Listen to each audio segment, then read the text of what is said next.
a los que tienen un determinado tipo de conflicto de interés. Lamentablemente la figura principal de los conflictos de interés no está en este proyecto de ley, no se está mencionando en este proyecto de ley. ¿Cuál es la figura principal moderna? Ciertamente es necesario que los que entran al servicio público hagan declaraciones, estén los papeles, diga todo lo que debe decirse.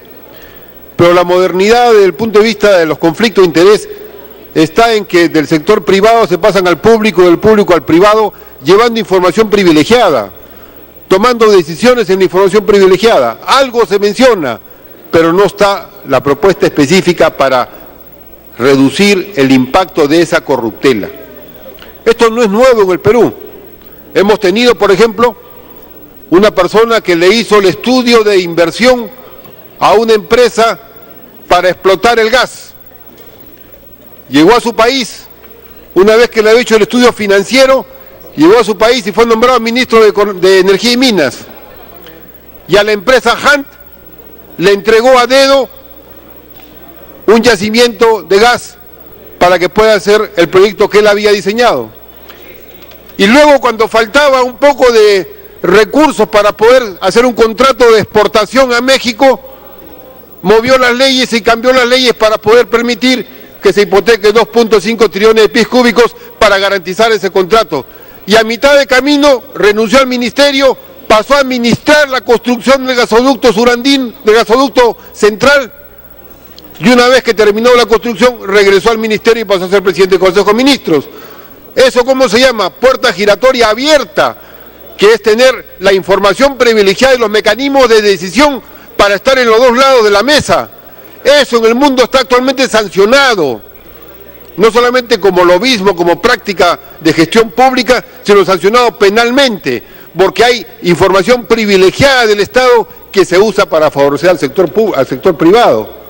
Uno puede preguntarse, ¿tendrá algún conflicto de interés el actual ministro de Economía y Finanzas, cuya hermana tiene una empresa conjuntamente con una importante asesora, Blume, de casi todas las empresas que están haciendo negocios con el Estado?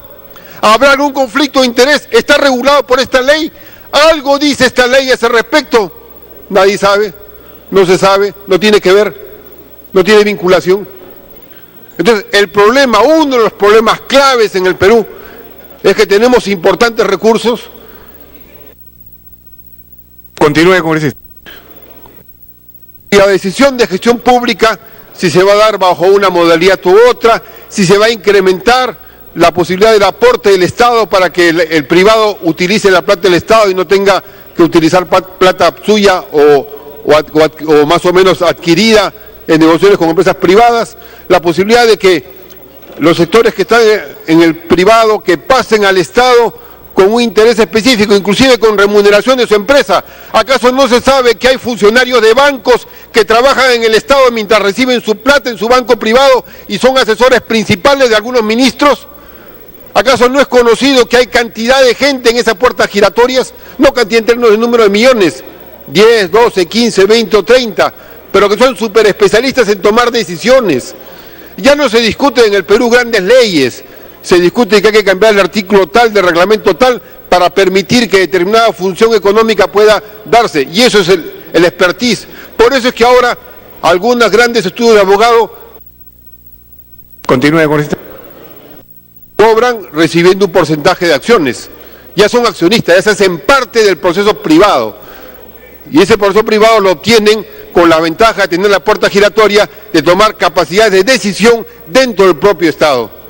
¿Qué se dice sobre eso en esta ley? Muy poco, prácticamente nada, se mantiene. Y ese es el problema que se discute en Chile, en Japón, en Estados Unidos, en España, en Colombia, y que aquí, en este momento, con esta ley que quiere tener, yo creo, un impulso positivo. Me parece que el impulso básico de esta ley es positivo, que las normas que están planteadas son positivas, pero no son suficientes. Creo que bordea un tema clave que tiene que ser incorporado a esta ley, o tendrá que regresar a la comisión, o tendremos que presentar un proyecto de ley específico respecto a lo que se llama la puerta giratoria como el mecanismo de control del Estado, en la cual se dan duplicidad entre el sector privado y el sector público. Termino señalando, señor presidente, que existen leyes, existen normas en el Perú menciono específicamente una de ellas.